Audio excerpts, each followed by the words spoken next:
Bismillahirrahmanirrahim. Assalamualaikum warahmatullahi wabarakatuh. Perkenalkan, nama saya Rizka Amanda dan saya akan memperkenalkan teman-teman saya, yaitu Susiastirah Ramda, Adira Desristika, Salsabila, Nina Rezkia, Muhammad Salih Fayad, Arsya Syudi Alamsyah. Kami dari kelompok 2 akan membahas tentang identifikasi nasional dan masalah sosial yang terjadi di masyarakat. Sebelumnya, apakah kalian tahu identifikasi nasional itu apa? Jika belum, kami akan membahas secara rinci pengertian identifikasi nasional itu. Identifikasi nasional merupakan suatu penanda atau jati diri yang dapat membedakan ciri khasnya dengan bangsa lain. Bentuk-bentuk identitas nasional dapat berupa adat istiadat, lambang negara, bahasa nasional, dan ideologi bangsa. Selanjutnya saya akan membahas identitas nasional yang terjadi di masyarakat. Salah satunya adalah pelecehan seksual. Pelecehan seksual adalah perilaku pendekatan-pendekatan yang terkait dengan hubungan seks yang tidak diinginkan. Seperti mengajak seseorang untuk melakukan hubungan badan. Contoh lainnya yaitu perilaku lainnya yaitu yang berkaitan secara verbal maupun fisik yang mengacu pada tindakan seksual.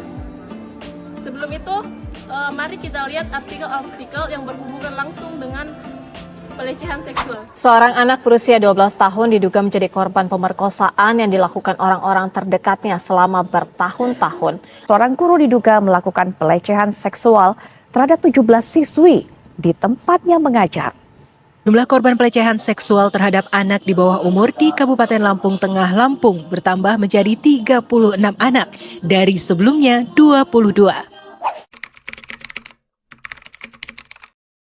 Beberapa dampak negatif dari pelecehan seksual, yang pertama yaitu depresi. Berdasarkan penelitian, tindakan diskriminasi atau pelecehan seksual dapat menyebabkan depresi kepada korban. Yang kedua, gangguan stres pasca trauma. Korban yang mengalami pelecehan seksual biasanya mengalami trauma berat yang menyebabkan gangguan stres pasca trauma. Gangguan ini membuat korban memiliki rasa takut, cemas, dan stres yang berlebihan. Yang ketiga, suka menyakiti diri sendiri. Tidak jarang bagi beberapa korban pelecehan seksual dengan sengaja melukai dirinya sendiri. Biasanya mereka akan merasa benci kepada diri sendiri setelah menerima pelecehan seksual hingga melukai dirinya sendiri. Selanjutnya akan dibacakan oleh teman saya. Saya akan melanjutkan materi dampak negatif pelecehan seksual. Yang pertama, tertular penyakit kelamin. Jadi, ketika terjadi pelecehan seksual, akan sangat besar kemungkinan kedua belah pihak terkena penyakit kelamin seperti sifilis, AIDS, dan HIV. Penyakit kelamin ini bisa terjadi karena adanya hubungan seksual vaginal, anal, maupun oral terhadap seseorang yang sudah tertular. Yang kedua, efek ekonomi. Pelecehan seksual bisa mempengaruhi pekerjaan dan pendapatan korban. Ketika sudah menjadi korban pelecehan seksual, korban akan mengalami kesulitan berkonsentrasi. Ia akan merasa lingkungannya tidak aman. Yang ketiga, perpecahan sosial.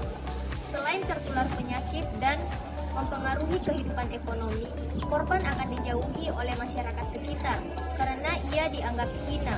Padahal ia harusnya mendapatkan dukungan oleh orang sekitarnya. Akan memaparkan materi tentang beberapa solusi agar terhindar dari pelecehan seksual.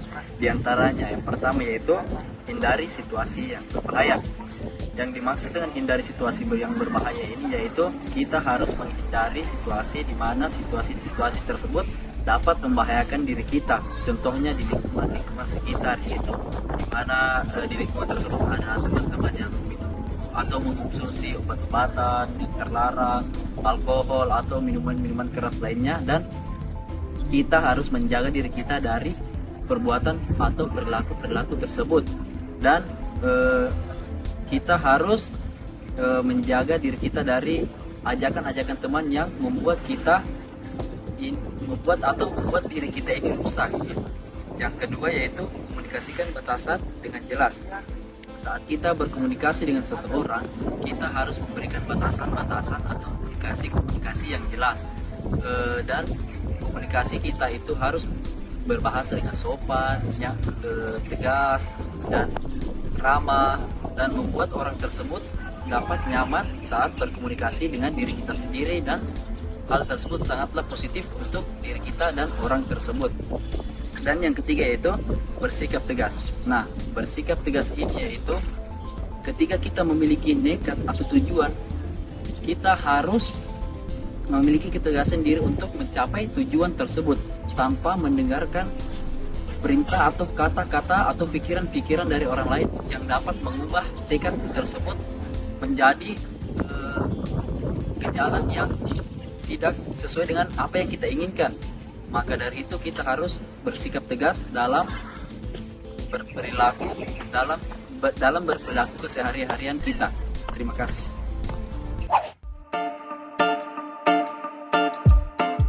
Kesimpulan dari materi pelecehan seksual ialah kekerasan baik secara fisik maupun secara seksual itu sangat tidak diperbolehkan bagi siapapun. Maka kami menghimbau kepada kalian semua untuk sangat berhati-hati dan selektif dalam memilih pergaulan. Karena dengan siapapun pergaulan itu dilakukan maka akan sangat berpengaruh bagi kehidupan kita selanjutnya. Selanjutnya, jangan mudah percaya dengan perkataan orang yang baru dikenal. Kemudian, kekerasan dalam bentuk apapun bisa terjadi di mana saja dan kapan saja. Tidak memandang tempat, tidak memandang umur, dan tidak memandang jenis, dan tidak memandang siapapun pelakunya. Dari hasil ini, kami menghimbau kepada orang tua agar selalu mempedulikan anaknya dan selalu menjaga anaknya, mengingat saat ini era pergaulan yang sangat bebas seiring dengan berkembangnya teknologi. Kemudian, selayaknya anak itu harus dalam pengawasan dan pemahaman akan pergaulan dan aturan-aturan yang berada di lingkungan masyarakat. Sekian.